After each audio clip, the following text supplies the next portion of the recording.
¿Cuál sería entonces el único escenario bélico? ¿Habría un escenario bélico o tampoco? O sea, jamás, todo esto es una pirotecnia de escenografía solo para asusar y asustar a la gente, sobre todo a los europeos.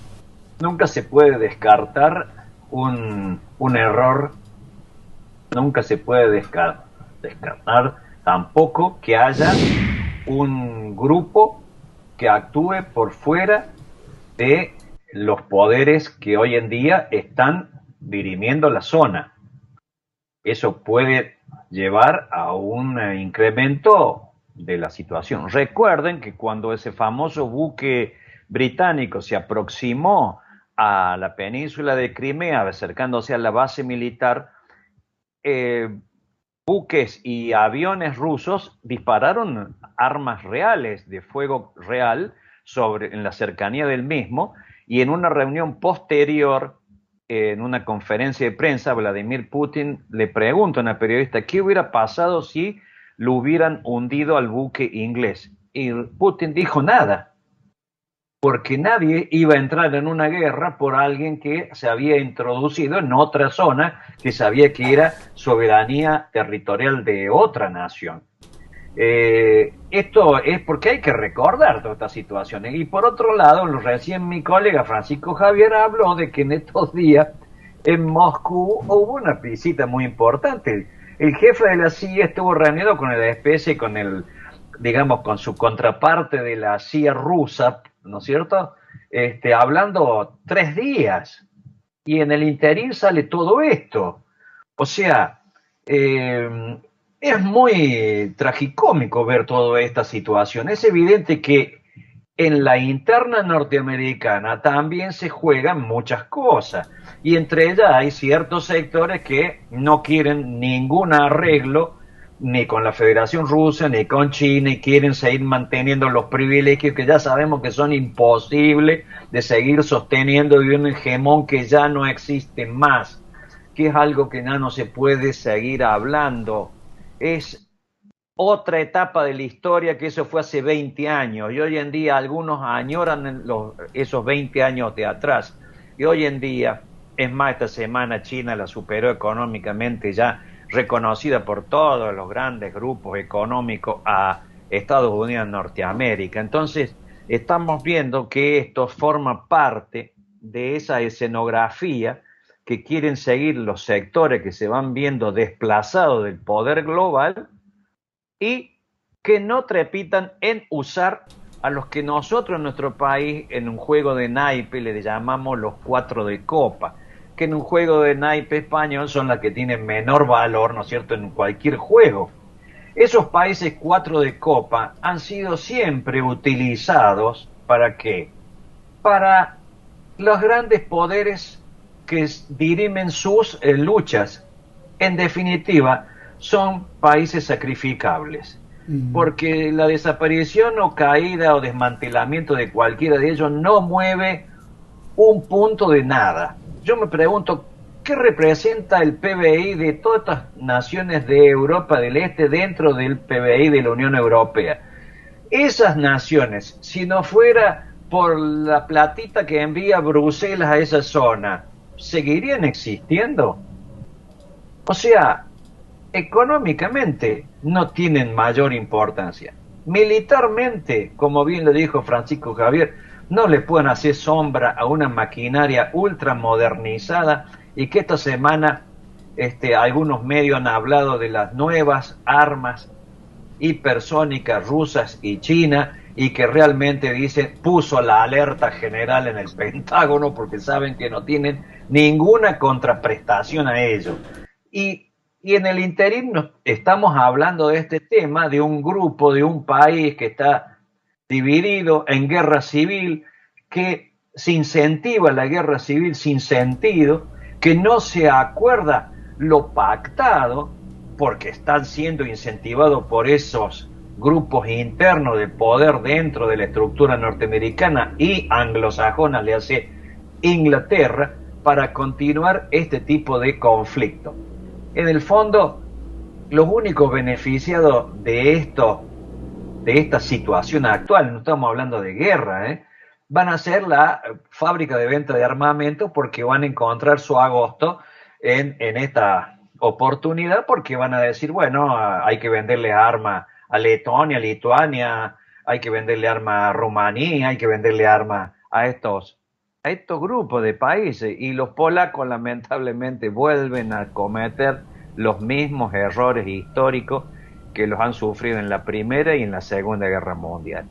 No han aprendido nada de lo que la madre historia ha hecho, y más fundamentalmente en esa región que sabemos que es el paso entre las potencias del oeste hacia el este y las potencias del este hacia el oeste. O sea, ellos están mal ubicados en el mapa, y que tienen que sufrir las consecuencias de ese problema geográfico, que están en el camino de las grandes potencias o las grandes ligas mundiales. Gracias, Carlos. Francisco Javier, pues la tercera pregunta, última, ya nos vamos. Yo te pediría tu conclusión. Te pediría dos cosas. Uno, si se nos escapó algo en tocar, por favor, adelante. Dos, la conclusión. Y en la conclusión te haría dos preguntas. ¿Qué va a pasar con los pueblos de ahí? Por ejemplo, el bielorruso, el de Polonia, los migrantes. Y dos, el invierno ahí viene y los precios del gas pues no van a bajar, o parece que no van a bajar, y ya habíamos hecho un programa de la Navidad al estilo Dickens. Eso también puede generar mucha tensión, y también militar, sin duda. Por favor, adelante, Javier. Querría tocar, para terminar, con lo que hemos expuesto mi colega y yo, con dos puntos tan recientes como es la reunión del general Mark Milley y del general Valery Gerasimov, que ha sido ayer. Concretamente, ya tuvieron una reunión presencial física en septiembre, el 22 de septiembre pasado, y ayer la tuvieron telefónica. Es decir, noticia más caliente no puede ser. Aclárales que son los máximos militares de Estados Unidos y el de Rusia, ¿no? Exactamente, son el jefe del Estado Mayor ruso y el jefe del Estado Mayor norteamericano, palabras mayores. Ayer, martes, tuvieron una larga y distendida conversación. Se sacaron, en lo que puedo saber, y se recriminó y se dijo, ojo a las líneas rojas, que son el Ministerio de Defensa ruso, el ministro Sergei Shoigu, ya acusó a Washington de los recientes ejercicios aéreos amenazadores, los llamados Global Thunder. 10 bombarderos estratégicos de Estados Unidos se entrenaron en el uso de armas nucleares contra Rusia en dirección este-oeste. También es verdad que Sergei Lavrov ha dicho claramente a Francia y a Alemania, recordemos, Francia entra en elecciones dentro de pocos meses, y Alemania tiene un caos de cambio de gobierno dentro de unas semanas. Y les acusó de ser los corifeos de toda esta campaña mediática contra Rusia. Y dijo bien claro que todo movimiento de tropas dentro del territorio ruso es tan lícito como no hacerlo.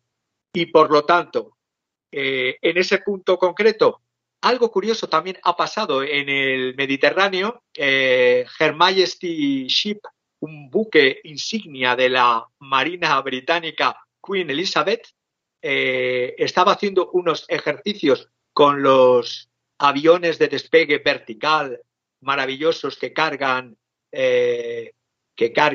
los F-35. Bueno, pues curiosamente uno de ellos se estampó, hubo una eyección, no hubo víctima del piloto militar, se eyectó antes de caer al mar, y ahora están como locos buscando, como la canción El carro de Manolo Escobar, ¿dónde estará mi carro? Pues están buscando tanto los Estados Unidos como los británicos en el Mediterráneo, temerosos de que Rusia se haga con las piezas del maravilloso avión F-35 portamisiles de las fuerzas de la anglosajonia. Entonces, eso, y para terminar a lo que me decías, lo único que veo es que van a preparar una cumbre que sí o sí, y no sé a lo que llegará esa cumbre entre Biden y Putin, no como el paripé que se hizo anterior en Ginebra, sino que tendrán que tocar temas más importantes porque, bueno, la situación, todo esto se ladran, se tiran piedras, pero la realidad es que las inversiones, las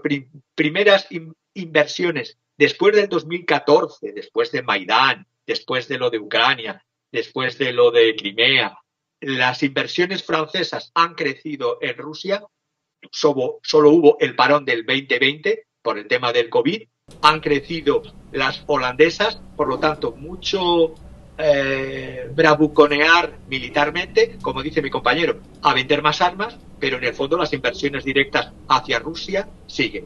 Y por último, y termino ya, la realidad, que puede haber algún tiro, pues como los británicos, la anglosajonia, como yo digo, siga haciendo intromisiones en las aguas territoriales del Mar Negro rusas, pues no me extrañaría que no se les vaya un avión, lo mismo se les va un portaaviones y no pasaría nada. Gracias, Javier. Carlos, pues nos vamos, tu conclusión, varias cosas. Tú hablaste de varios aristas, de varios puntos que habría que poner, además de lo que hemos preguntado. Si los tienes, adelante. Y yo te haría otras dos preguntas para concluir. Siria por Ucrania, y dos, yo creo que Estados Unidos estaría feliz si Rusia le cierra el gas a Europa, porque entonces veríamos cargueros y todo el ofrecimiento del petróleo y del gas estadounidense a Europa, y pues negocio redondo, ¿no? Él no estará buscando eso. Adelante, Carlos. Bueno, es lo que planteaba hace un rato. Al contrario, Census, este movimiento de supuestas actitudes militares podría llevar a una decisión de tipo económica que en el fondo beneficiaría a todo el grupo empresarial de venta de energética norteamericana, que también por supuesto está en el tablero o en la mesa de arena de esta situación. Es evidente que también lo debe tener evaluado la administración de Vladimir Putin. Pero yo también debo recordar que en los últimos días, y gracias que lo puso sobre el tapete, estas maniobras militares que realizó Estados Unidos con aviones bombarderos atómicos con el objetivo en Rusia, y que esta reunión de los dos más altos jefes de las Fuerzas Armadas norteamericanas y rusas demuestran que los teléfonos y los contactos son mucho más amplios de lo que vemos, y que además hace pocos días atrás en Washington se hizo la reunión esta del foro de Austin, que le llaman, que es el foro de seguridad, y allí estuvo este general Milley, que fue el mismo que dijo de que había dicho que Donald Trump era un loco y le había avisado a los chinos que antes de atacar yo les aviso a ustedes primero. Bueno, y allí Milley dijo claramente que estamos frente a un mundo tripartito y que se acabó la película esta de andar diciendo que somos los hegemónicos. Lo dijo no para el consumo interno, lo dijo para el consumo del poder real de Estados Unidos, porque en ese foro de Austin van a ir todos los grandes grupos multinacionales, los grupos transnacionales norteamericanos y los sectores de poder histórico norteamericano, y él es el jefe del Pentágono, el jefe del Estado Mayor Conjunto de todas las Fuerzas Armadas, y allí él fue muy clarito y dijo esto: existe hoy un poder tripartito, y bueno, y ahora tenemos que negociar dentro de este mundo tripartito nuestra cuota de poder, y ya no podemos hacernos lo que queríamos hacer como hace 20 años. Esto es muy importante, porque allí vemos que, vuelvo a reiterar el término, los cuatro de copa parece ser que no se han enterado de esta situación y siguen operando como títeres, moviéndole las marionetas, los hilos, los titiriteros grandes. ¿Para qué? Para grandes negocios, para reubicación y para reposicionamiento. Pero la historia sigue marchando, y hemos visto que los planes del 2050 de China número 1 no se han frenado y siguen avanzando. Entonces, ahora hay que ir viendo cuáles van a ser las actitudes, en algunos casos hasta histéricas, de este bloque anglosajón que cada vez ve perder más su influencia y de que no sabe cómo transformar esa debilidad en alguna posibilidad de adquirir mejores condicionamientos en una mesa donde se reparte una especie de nuevo Yalta en la que haya nuevas zonas de influencia. Lamentablemente, y quiero con esto finalizar, en este reparto nosotros los latinoamericanos tenemos mucho que perder. ¿Por qué? Porque somos el área de disputa en serio y acá se están jugando esos mismos factores que están ocurriendo en Europa del Este en nuestras propias regiones. Y lo hemos visto. La reunión del presidente AMLO con Biden y con Trudeau, y que salió diciendo de que hay que hacer una especie de nuevo ALCA para América, volviendo al viejo método, nos tiene que prender las luces alerta a los americanos, especialmente los americanos del sur, porque ahí vemos que se nos quiere introducir en una sola área de influencia, y eso es lo que debemos impedir nosotros, por lo menos los americanos del sur. No tener una libertad y una soberanía que nos permita negociar con todos estos nuevos poderes que hoy en día realmente están dirigiendo el mundo.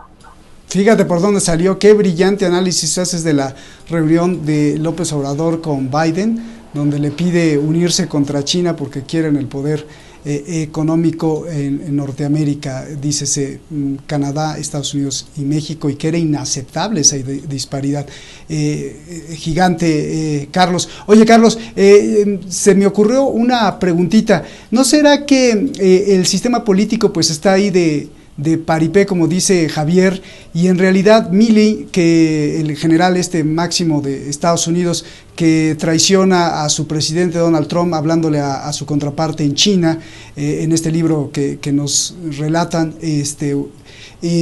que también le habla a su contraparte de Rusia, ¿no serán ellos tres, esos tres supergenerales de China, Rusia y Estados Unidos, quienes en realidad estén ordenando y que reciban órdenes de algo supranacional, o que estén ellos mismos repartiéndose las fuerzas? Por eso es que habló de este mundo tripolar, Carlos. Yo creo que por lo menos en el frente de la Federación Rusa y en el frente de la República Popular de China, ningún general habla por boca propia. Habla también porque están estructurados dentro de un sistema político que es muy rígido y que tiene sus áreas ya perfectamente definidas y cuáles son las decisiones. No puedo opinar igual hoy en día de la ex República Imperial Norteamericana, donde hemos visto que hay una contradicción permanente dentro de las estructuras de poder, fugas de poderes que antes estaban allí y se han ido del territorio, y que además siguen arrastrando el conflicto político interno sin solucionar. Cada día que pasa vuelve a aparecer en la toma del Capitolio, vuelven a aparecer los conflictos entre los estados, vuelven a aparecer las posibilidades, como lo dicen las encuestas últimas, de separatismo dentro del territorio norteamericano. O sea, no es la misma situación en la que pueden llevar a tener la espalda los tres generales, digamos, que estamos haciendo referencia, como forman parte de esta multipolaridad tripartita. Yo creo que allí también en Estados Unidos hay una situación complicadísima y de que se tienen que definir, porque es muy claro de que así como va del deterioro y la pérdida de poder internacional, va a ser mucho más grave y más dramática para Estados Unidos. El retroceso norteamericano es muy distinto al retroceso británico, que a pesar de perder todas las colonias, a pesar de todavía está molestando, entre comillas, en el mundo. Pero Estados Unidos, si continúa en esta situación, yo creo que su situación es muy complicada, muy, muy complicada. Carlos, no sé si te da el mismo gusto que a mí, pero es un placer escucharlos a los dos, y pues irse cada vez que acaba el programa pues más rico, con más información. Gracias, Carlos. ¿Quiere ponerle una cerecita? Javier, levantaste la mano, por favor. Pequeña. Simplemente el 8 de diciembre de este año es el 30, se conmemora el 30 aniversario de la caída de la Unión Soviética. Bueno, la Unión Soviética cayó en el 91, pero Vladimir Putin ha logrado que Rusia salga del hundimiento y de la humillación hacia la que la habían llevado los supuestos libertadores que había puesto el certificado de defunción de la Unión Soviética. En cambio, ese movimiento ascendente que vemos desde el 91 para acá es un movimiento descendente en relación a los Estados Unidos. Y diría, el certificado de defunción de la hegemonía imperial de los Estados Unidos fue el 6 de enero del 2021. El 6 de enero del 2021 es cuando se sella el certificado de defunción del hegemón de los Estados Unidos. Qué curioso. Eso es lo que quería decir. Un movimiento descendente que se conmemora este año, pero que ha supuesto la subida de Rusia, y un movimiento que se creía ascendente desde el año 91, que ha supuesto el día 6 de diciembre de este año, 6 de enero de este año, el certificado de defunción de la que era la potencia unipolar hegemónica, los Estados Unidos. Recuérdanos el 6 de enero, ¿qué pasó? 6 de enero en Estados Unidos. Bien.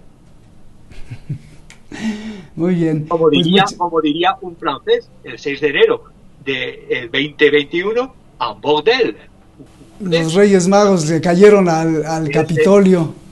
Ese burdel es la primera gran constatación de una gran, o mucha, por decirlo en plural, unas grandes fisuras de tanto de la sociedad norteamericana como de la estructura de poder norteamericana, como de la integridad norteamericana.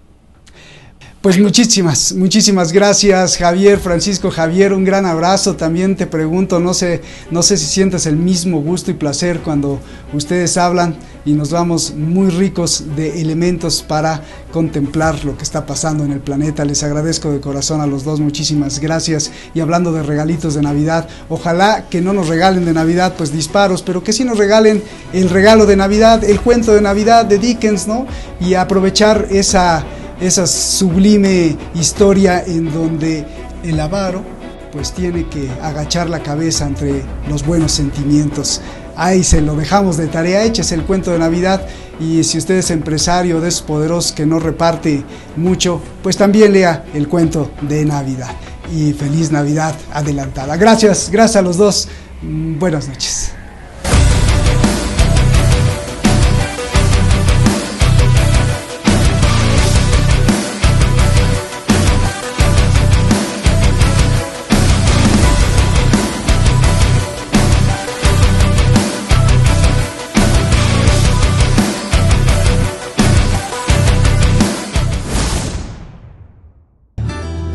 Pedirle, como todos los canales lo hacen y que gracias a eso podemos existir y llevar la información, que haga algo muy sencillo.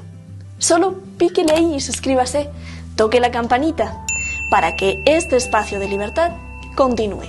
De lo contrario, los que nos quieren manipular seguirán avanzando. ¡Saludos!